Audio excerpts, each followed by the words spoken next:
სახელითა მამისათა დაძისათა და სულისა წმინდისათა ამინ. ჩვენთან არის ღმერთი. ქრისტეს მიერ საყვარელო მამანო, დედანო, ძმანო და დანო. მივუახლოვდით ჩვენ ყველა ჩვენგანისათვის საეკლესიო ცხოვრების მნიშვნელოვან პერიოდს. დიდი მარხვის ჟამს. შეიძლება ვიღაცამ გაიკვირვოს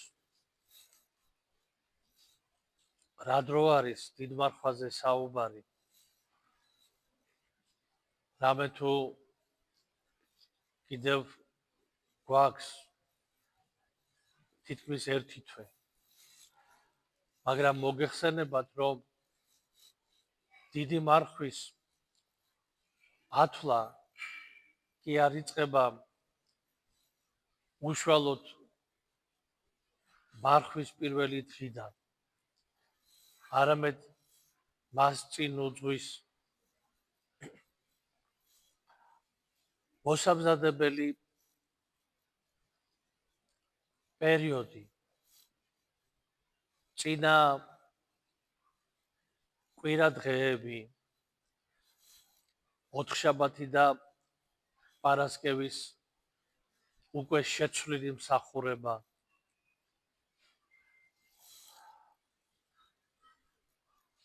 აი შემდეგი კვირა უკვე იქნება კვირა მეზვერისა და ფარისეველისა. უკვე დაიწყება მარხვანის საკითხაების წაკითხვა კვირის საცისკრო მსახურებაში.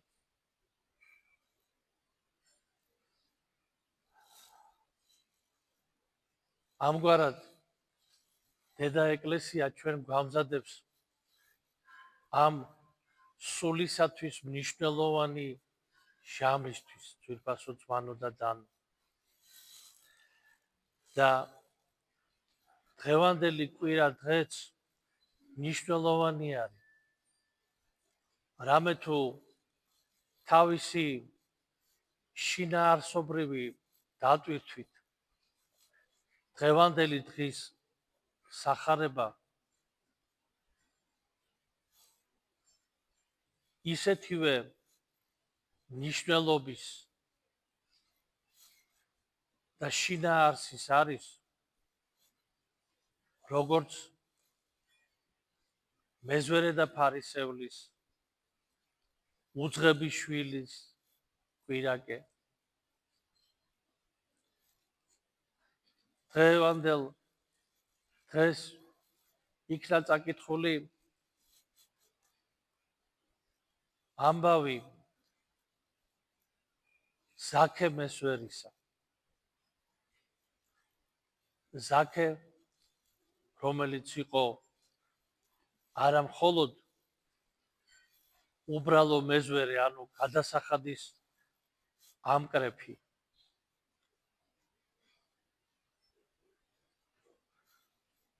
თანამედროვე ტერმინოლოგიით რო ვთქვათ, საგადასახადოს თანამშრომელი კი არ იყო მხოლოდ, არამედ იყო საგადასახადოს უფროსი. და როგორც წმინდა წერილი გვაუწყებს, იყოვო დიდარ ფრიადო.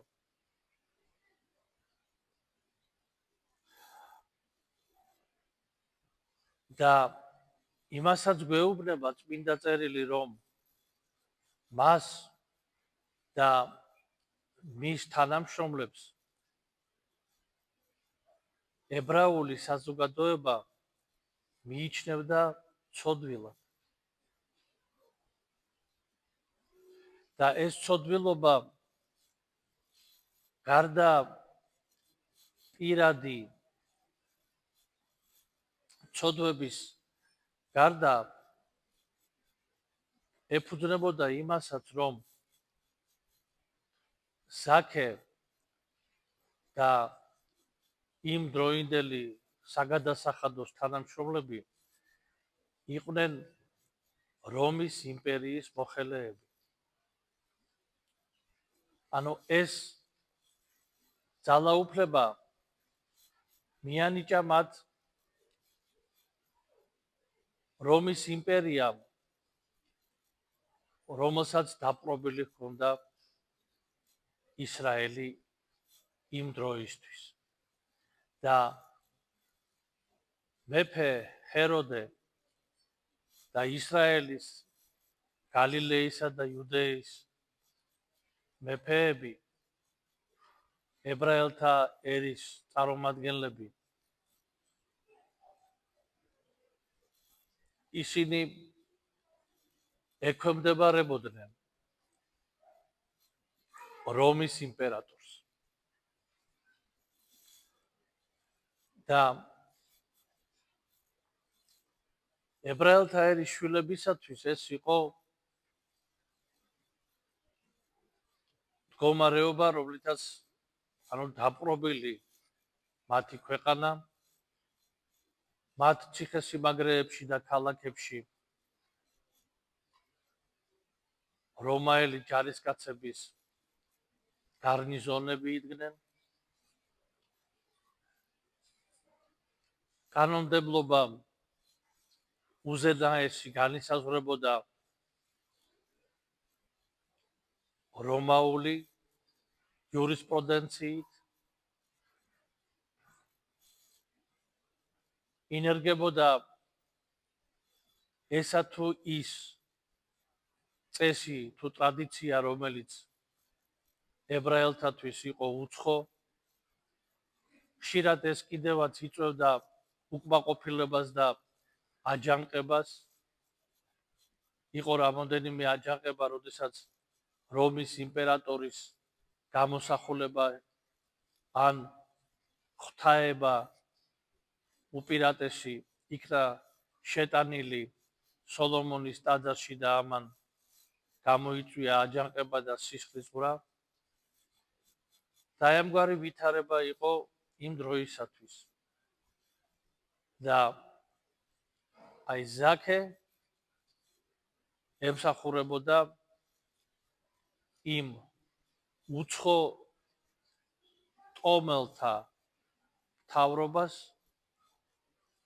რომლის სასარგებლოდ იღებდა გადასახადს.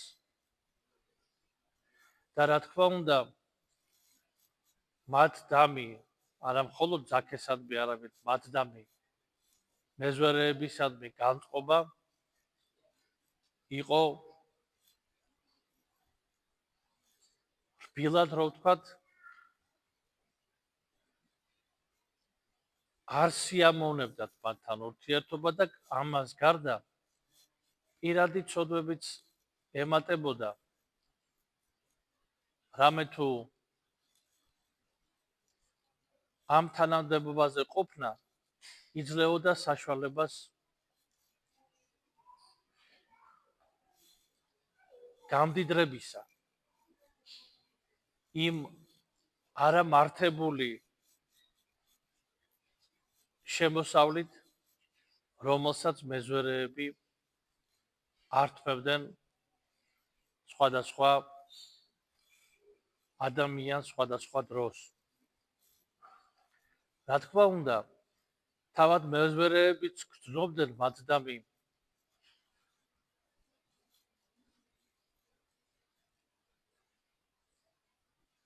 უკმაყოფილო განწყობას, რომელიც შერეული იყო ხან სიზღით, ხან განკითხვით,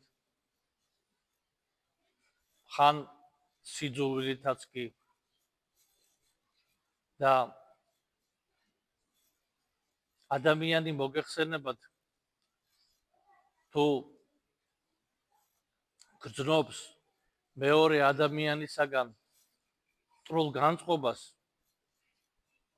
ეს გაღიზიანება მასზეც გადმოდის და მერე უკვე წარმოიქმნება კონფლიქტი ადამიანთა შორის. ზოგჯერ რაც არის საჭირო, რომ ადამიანის მიმართ გამოხატო პირდაპირ შინაგანად თუ გაქვს, აი თქვა ადამიანის ნახვა არ სიამოვნებს, არაფერით რომ არ თქვა და არც კი, ესე თქვა რაღაც ისეთი მოქმედება არ ჩაატარო, რაღაცის კაფიოდ გამომხატველი შენი შინაგანი განწყობისა, ის ვინც შენთვის არ არის სასიამოვნო, ის ამას გრძნობს.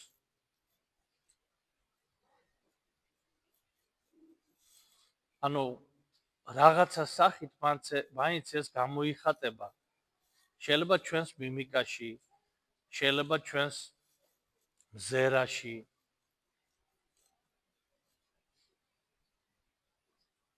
შეიძლება რაღაცა ჟესტმა გამოხატოს. ან საერთოდ თუ არაფერი არ არის, ამდაგვარი მაინც ჩვენი შინაგანი მდგომარეობა არის ისეთი დაძაბული და ვთქვათ მიუღებლობა გვაქვს იმ ადამიანისა. და ამას მეორე ადამიანი გრძნობს ჩვეულებრივად. და მით უმეტეს ამას გრძნობდნენ მეზვერეები. და კიდევაც გამოიხატა ეს წმინდა წერილიც გამოხატავს ამას, რომ ამგვარი დამოკიდებულება იყო. რამე თუ როდესაც მაცხოვარი შევიდა ზაქეს სახლში, ნათქვამია წმინდა წერილში, რომ იქვე შეგროვილმა ებრაელებმა თქვესო, რატომ შედისო ის ცოდვილის სახშიო, რატომ სჭამსო და სვამს ცოდვილებთან ერთადო. უკვე იყო არაკეთილგანწყობა ზაქე და მის მეგობრების მიმართ და იყო განკითხვა და ესეთი სიზღნარევი დამოკიდებულება.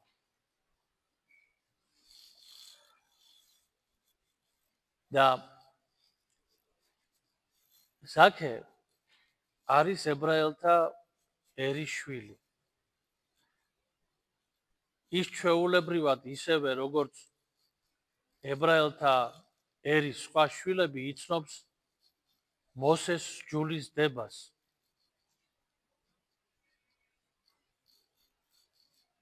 და როდესაც მაცხოვარი შედის ერიქონში, წმინდა წერილი ბრძანებს, რომ მრავალი ადამიანი გამოვიდაო მის შესახვედრად და ზაქე იძულებული იყო მისი სიმაღლის სიმცირის გამო ხეზე ასულიყო, რომ დაენახა ქრისტე. ისეთი ქმედება არის, რომელიც გამოხატავს ამ ადამიანის ქრისტესადმი დამოკიდებულებას. მას არაერთის სმენია, რომ ქრისტე ღვთისკაცია, ის წინასწარმეტყველია, მის მიერ მრავალი სასწაული ხდება. ის არის კაცი მართალი. და ზაქე ადის ხეზე რომ დაინახოს. მაგრამ გარდა ცნობის მოყვარეობისა, მას ამოძრავებს ისი რაღაც შინაგანი სინდისის ხმა. იმიტომ რომ ის იმედით უყურებს ქრისტეს. ეს არ არის მხოლოდ ცნობის მოყვარეობა, ვაიმე რა ხდება, წავიდეთ ნახოთ აბა და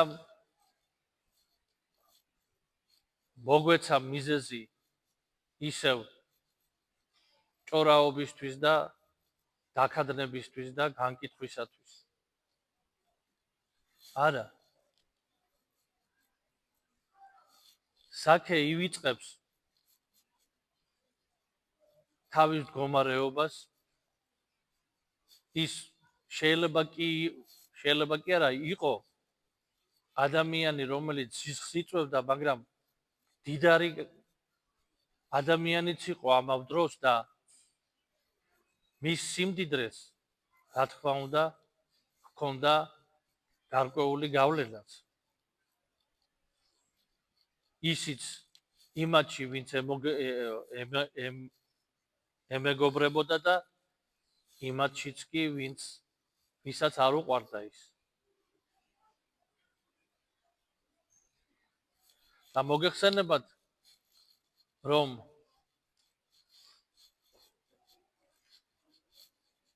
სიმდიდრეს თავისი გავლენა აქვს ადამიანზე და ერთ-ერთი გავლენა რომელიც ახდენს სიმდიდრე ადამიანზე ეს არის ადამიანი ხდება მედიდური და ისაქე ამ თავის მედიდურობას ივიწყებს და როგორც პატარა ბავშვი არძის ხელზე ის არ ეუბნება ეგ თავის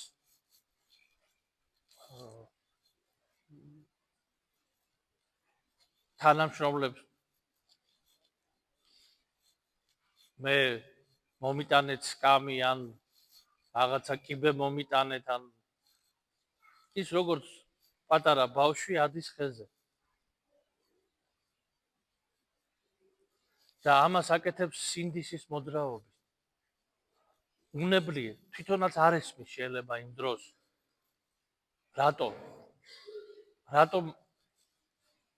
ამჩატდა ასე რატომ დაივიწყა რომ შეიძლება დასაცინი გახდეს კიდევაც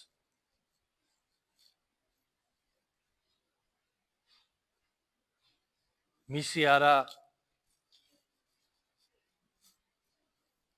კეთილის მოსურნეთაგან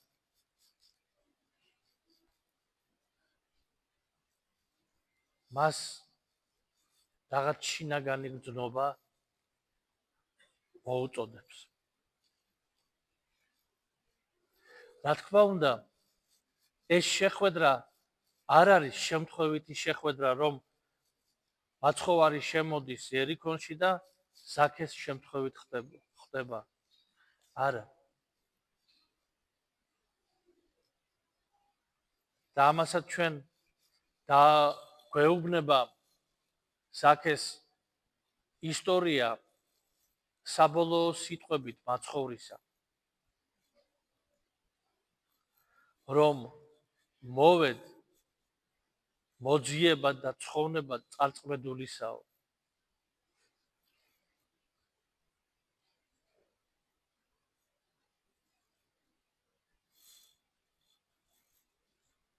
ამ შემთხვევაში რა თქმა უნდა მხოლოდ ზაქე არ იგულისხმება არამედ საუბარი არის ყველა ცოდვილ ადამიანზე და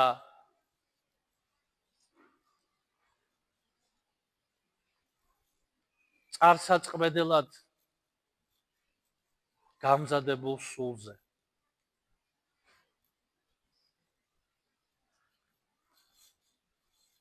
და ზაქე დაუბრუნდები კვლავ მას ხეზე მყოფს ზაქეს მაცხოვარი ეუბნება ზაქე ჩამოდი რამე თუ დღეს შენს სახში უნდა ვიყვე მე ჯერ არ ჩემი ყოფაო შენს სახში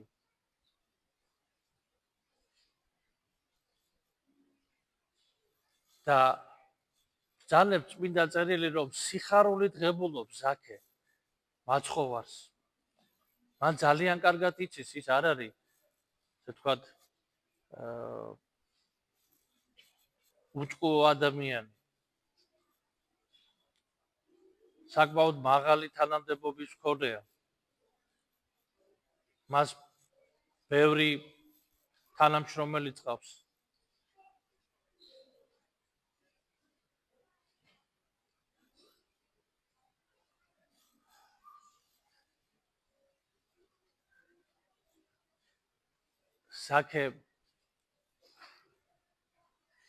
ზაქე მისი ციცის რომ ეს ადამიანი ანუ ქრისტე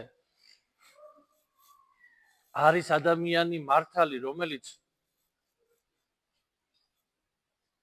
მის ცოდვებსაც მიუთითებს და მისი ცოდვებიც იცის ამე თუ ზაქე მოსეს ჯულის დების საწინააღმდეგოდ მოქმედებს მას ცოდვები გააჩნია მაგრამ მას მაინც უხარის იმიტომ რომ ეს სიხარული არის გამოძახილი მისი სულისა რომელიც ეძიებს ღმერთს და სურს ცხოვნება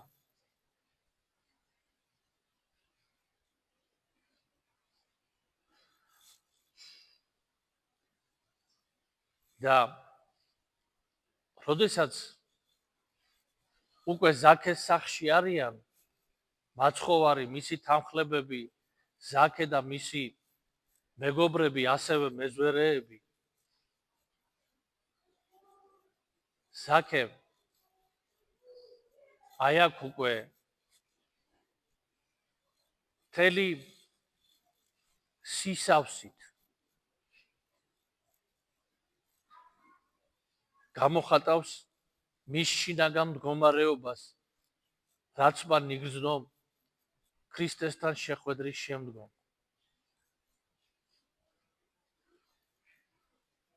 ზაქე ამბობს ეუბნება მაცხოვარს და ამას ისმენს ყველა იქ ყოფი ადამიანი რომ ვისაცო მე რამე არასწორი და ცუდი გაუკეთეო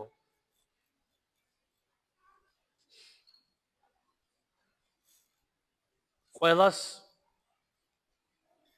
4 წილად მივაგებო და ჩემს ბონაგებსო ასევე გლახაკებს დაურიგებო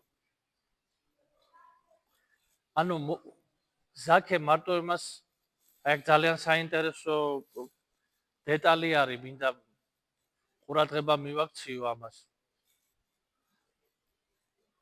ზოგჯერ ჩვენ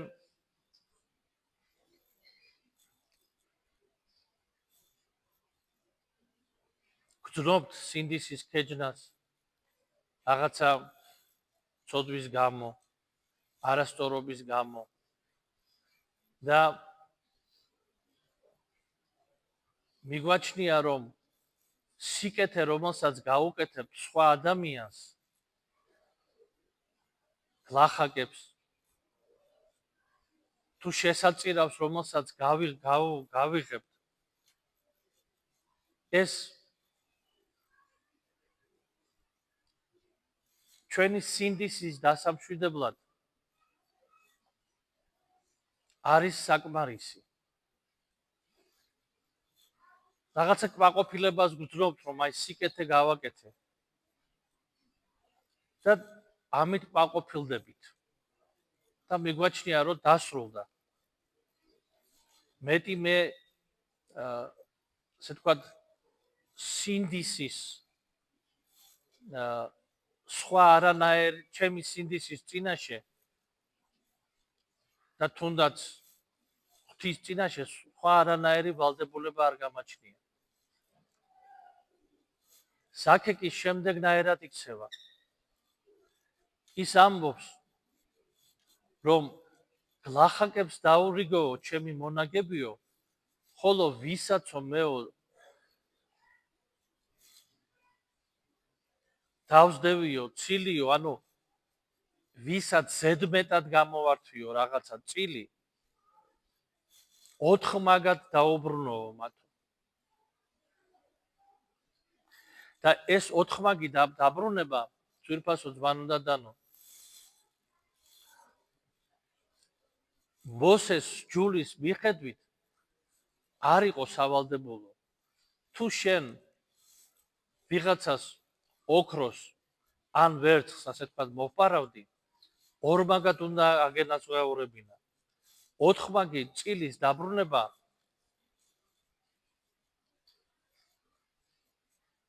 იყო განჩინებული საქონლის მოპარვის ან რაღაცა სახის დაზიანების შემთხვევაში და ზაქეს რა თქმა უნდა როგორც მეზვერეს როგორც მებაჯეს შეიძლება ზოგი ასე ვთქვათ ეს გადასახადი და სათავისოდ ზოგი აეკრიფა ფულადი სახსრით ზოგი შეიძლება რაღაცა ნივთით ან პირუტყვით მაგრამ ზაქე კი არაკეთებს ასე ვთქვათ საზომს არ აწესებს საკუთარი თავის მიმართ თავისი ცოდვის მიმართ არ იწყებს რომ მე იმას გამოვართვი თქვათ 10 ოქროს ზედმეტი და ახლა 20 დაუბრუნებ ან იქ მე იმას გამოვართვი თქვათ 1 დეკეული და 4 დეკეულს დაუბრუნებ ის არ თვლის ის ამბობს მოსეს ჯულის მიხედვით ყველაზე აღმატებულ ფორმას მიმართავს და ამბობს რომ ვისაც კი რა წილი გამოვართვიო მაგას 4 წილად დაუბრუნო ეს არის მისი სულის აღფრთოვანება მანო და დანო მაგრამ აღფრთოვანება როგორი სინანულისა და სიხარულის ერთობა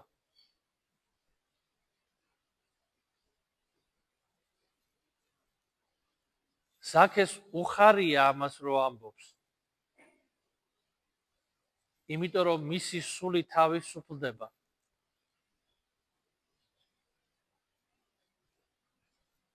და მისი სული კვლავ ასე რომ შეიძლება ვთქვათ რომ სულ ჩადგმული ხდება ზაქე კვლავ და ამას მაცხოვრის სიტყვებიც ადასტურებს რამე თუ მაცხოვარი ზაქეს სიტყვების შემდგომ ცოდვის აღიარებისა და მისი მონაგების გაყოფის და დარიგების შემდგომ მაცხოვარი ამბობს ახლა დღეს იქნა სიცოცხლეო სახლისა ამისაო დღეს იქნა ცხოვრებაო ამ სახლისაო და ცხოვრება არის ცხოვნებაც შემდგომში და მარადისობაში და ეს არის იმ დროსაც იმ კონკრეტულ ჟამსაც ზაქეს სულის გაცოცხლება თითქოს მანამდე მყარი იყო სულიერად ზაქე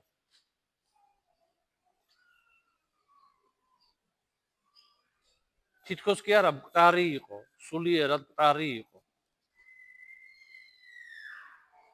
ანუ ძვირფასო ძმანო და დანო ფიზიკური ცხოვრება არ ნიშნავს კიდე სულის სიცოცხლეს ფიზიკური ცხოვრება ქრისტეს გარეშე ეს არის წინაპირობა არის უკვე სიკვდილისა სულიერი სიკვდილისა მარადისობაში სიკვდილისა იმიტომ რომ ადამიანი მხოლოდ ღმერთთან კავშირში არის ცოცხალი ადამიანის სული მისი გული, მისი სინდისი, ადამიანის სიხარული.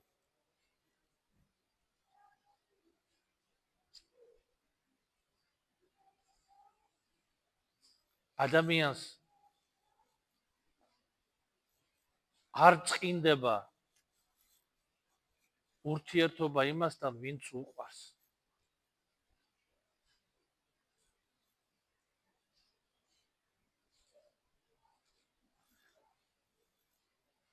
და არაფერი არ არის ამ წუთის სოფელში და განსაკუთრებულად მატერიალური,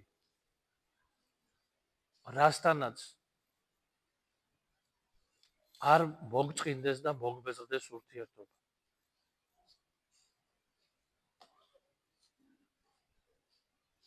აი რაც არ უნდა ავიღოთ ჩვენ. აი რაც არ უნდა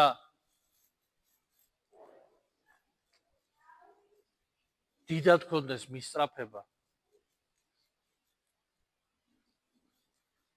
იქნება ეს ჩვენი პროფესია თუ რაღაცა ნივთები, საერთოდ ნივთებზე არც მინდა საუბარი. ეს თუნდაც იყოს ჩვენი პროფესია, იყოს ჩვენი რაღაცა გატაცება. რაღაცა მომენტში ჩვენ ვამბობთ, დავიღალეო.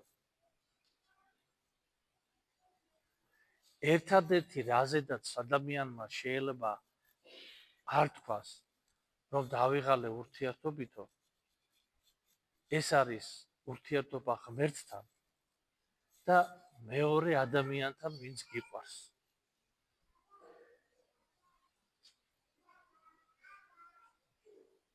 აი ვინც გიყვარს. და უღმერთობა და ცოდვა ზუსტად აი ამ გრძნობებს კლავს ჩვენში, იმიტომ რომ ადამიან რო იტყვიან ცარიელად ყოფნა არ შეიძლება. შეუძლებელია. ცარიელი არაფერი არ არსებობს. ჭურჭელიც კი არ არის ცარიელი, თუ იქ არ არის თხევადი, ის ყოველ შემთხვევაში არის სავსე ჰაერით.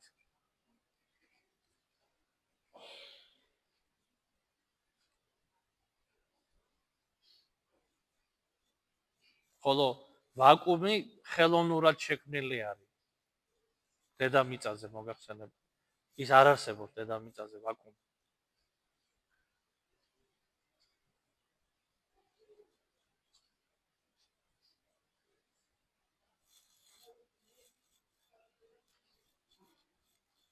და აი ცარიელად ყოფნა შეუძლებელია და ადამიანში მის სულში ადგილს იკავებს სხვადასხვა გატაცება. ადგილს იკავებს სხვადასხვა ვლება სათნოების მაგივრად. და რაც თავარია ადამიანს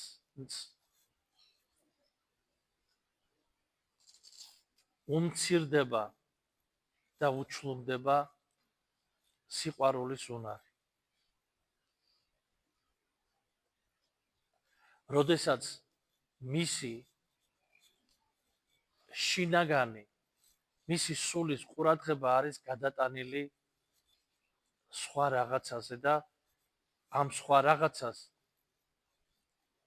უკავია უფრო მეტი ადგილი, ვიდრე ღმერთს უკავია ადამიანის სულში. ვიდრე მეორე ადამიანს უკავია ადამიანის სულში. ამიტომაცაა ეს საშიში მდგომარეობა ძვირფასო ძმანო და დანო. უღმერთოება და მატერიალიზმი.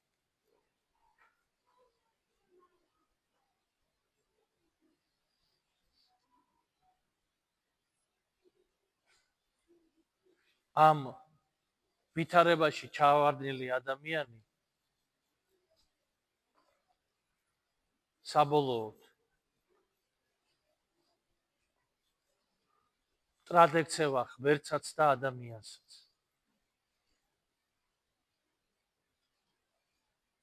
და ის ზაქე აქეთკენ მიდიოდა.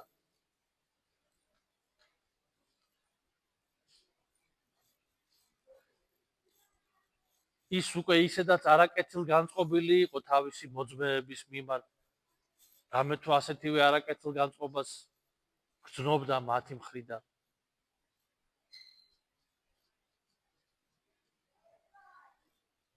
მაგრამ აი ქრისტე მოდის მოძიებად და ცხოვნებად წარწმედულისა. და ქრისტე არის ზაქეს ხსნელი არა აბსტრაქტული მხოლოდ აი რაღაცა მარადისობაში და მერე, არამედ იმ ცხოვრების ეტაპზე, როდესაც მოხდა წარსაწყმედელად გამზადებული ზაქეს მოქცევა. და ასე არის ჩვენ ცხოვრებაში, ძვირფასო ძმანო და დანო. ქრისტე ჩვენი ყველა ჩვენგანის ხსნელი და მაცხოვარია. და არა მერე რაღაცა ჩვენ როგორც ზოგჯერ ესე თქვა ჩვენი მზერა გვინდა მივაპყროთ მარადისობას.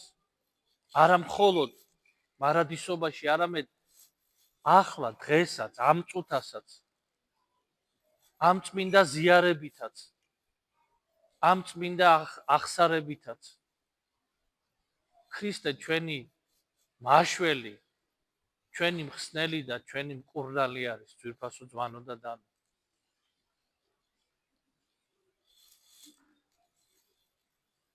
და აი ეს უნდა გვესმოდეს.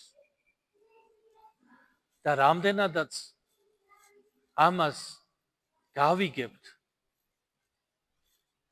მით უფრო მეტი სიხარული და მეტი სინანული იქნება ჩვენს გულში.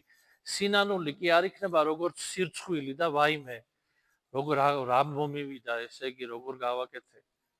არა, სინანული იქნება როგორც სიხარული ღმერთთან ურთიერთობის განახლებისა.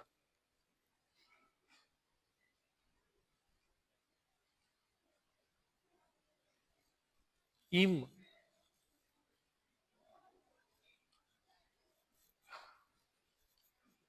არასწორი და მავნე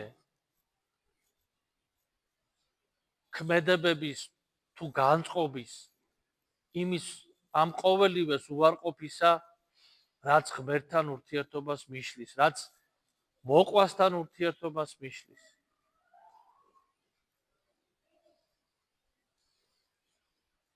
და არავითარ შემთხვევაში არა დამამძიმებლად, არა შემაწუხებლად, არამედ სასიხარულოდ, ძვირფასო ძმანო და დანო. იმიტომ რომ ქრისტე მოვიდა მოძიებად და ცხოვნებად წარწმედულისა და მზად არის შევიდეს ყველა სახლში, მზად არის შევიდეს ყველა გულში.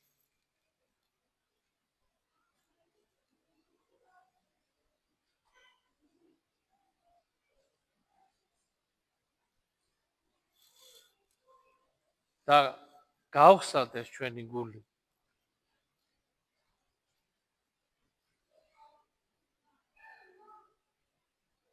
და სინანულით დავპატიჟოთ ქრისტე, რათა მოვიდეს ჩვენთან. რამე თუ მხოლოდ სინანულსა და სიმდაბლეს ძალუც ეს, სხვა არაფერს, არც სასწაულთ მოქმედებას, ძვირფასო ძმანო და დანო.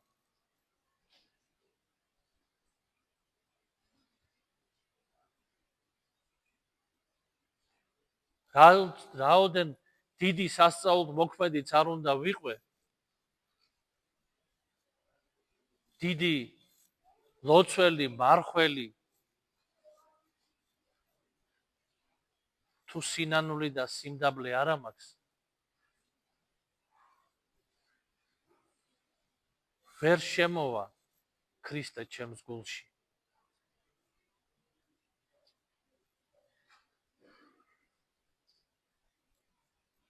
და ესე იგი სინანული ეს არ არის რაღაცა გარეგნული და ისეთი ქმედება, რომელსაც ჩვენ ვამბობთ, აი ახსარება ჩააბარე რაღაცა, არა. ზოგჯერ სასულიერო პირიც ვერ ხსნის ამას. რატო არის საჭირო სინანული და ახსარება? იმიტომ რომ ეს არის იმ კარის გაღება, რომელშიც ქრისტე უნდა შემოვიდეს. და ეს კარები ორმხრივად იღება, ჩვენს გულშიც იღება და ქრისტეს მხრიდანაც იღება. იმიტომ რომ ჩვენც უნდა შევიდეთ იმ კარში, სადაც არის ქრისტე.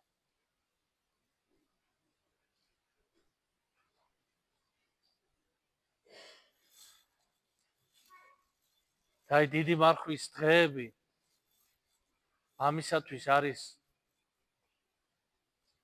საუკეთესო.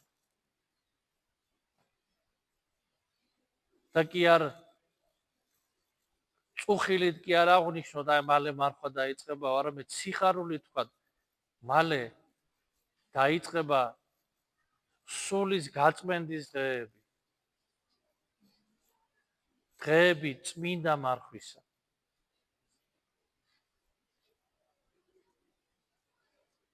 და მაშინ თავად ქრისტეც დაგვეხმარება ჩვენ, რათა განვიწმინდოთ, განვიკურნოთ და სიხარულით შევხვდეთ აღდგომის დღესასწაულს.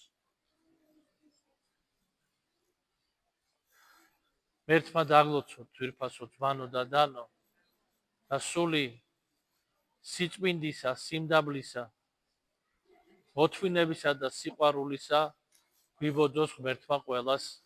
ამინ. ჩვენთან არს ღმერთი.